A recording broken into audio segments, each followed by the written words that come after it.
Good morning! Today I thought we would do a reading vlog because when I'm feeling really tired or sick, I just want to read books that feel like a comforting hug. So I'm going to read a couple of romance novels. The first one is the book I started in my last video, which is The Spellshop. I have about 3/4 of it left. And then the other book I think I'm going to read is Yours Truly by Abby Jiminez. I'm actually about halfway through the audiobook. I'm only doing these two books because I have to finish by 4 p.m., which is when I'm going to work. I think it'll be a fun little challenge / mini readathon. That's my plan. Let's see.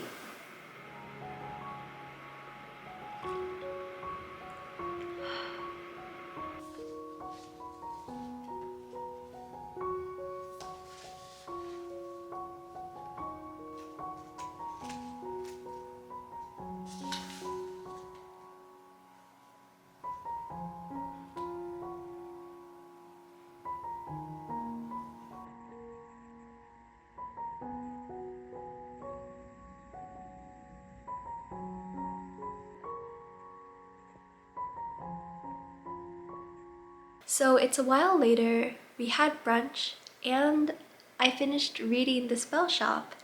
I like reading acknowledgements, and the author, Sarah Beth Durst, wrote, "I wanted to write a book that felt like a warm hug," that captures the essence of this book pretty perfectly because it's so wonderfully cozy and it has a lot of cozy elements like a bakery and a cottage and berries and talking plants, and I think it was a really lovely escape, particularly because this is actually a romance fantasy or fantasy romance. So it takes place in a completely different world on this tiny island in amongst this like empire of islands.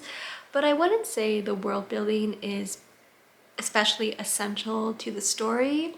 You know, it's relevant to certain plot points, but I think the main heart of it is about community and about chosen family. If you like those things, I would recommend giving this book a try. The next thing I'm going to do is continue listening to the Yours Truly audiobook.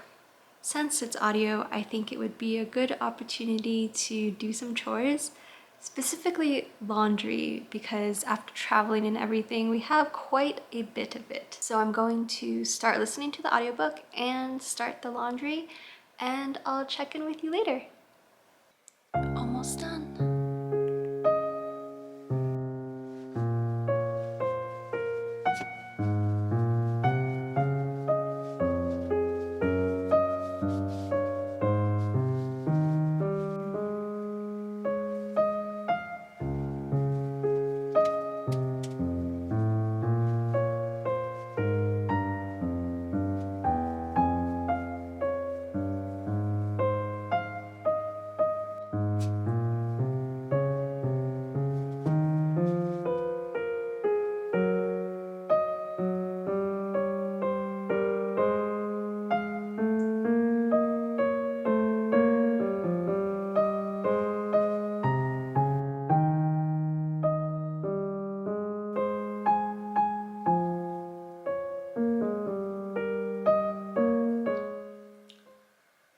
Good morning again.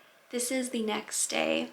I did manage to finish Yours Truly by Abby Jiminez before I had to leave for my shift yesterday, but I didn't have time to record my thoughts, so I'm sharing them with you now. There's an author's note at the beginning of the book that states it does involve some heavy topics like infidelity and anxiety, and I personally cried multiple times.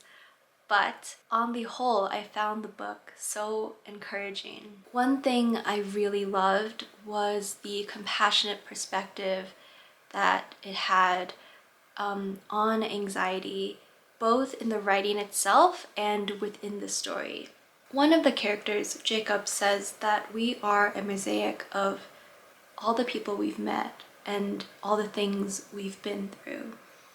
And that got me thinking. People can be so different that sometimes we can't necessarily understand what someone else is going through. Like in this book, mental illness or a traumatic experience. And that can lead to us not taking it very seriously. But I would hope that the people who know and love you best take you seriously enough to take what you're going through seriously, even if they can't relate or understand, rather than being quick to dismiss your real experience. I think it makes a world of difference. I just wanted to say that in case someone needed to hear it, besides me. I'm so glad I did this reading vlog, and I very much hope you enjoyed it too. Thank you again for being here and for being you.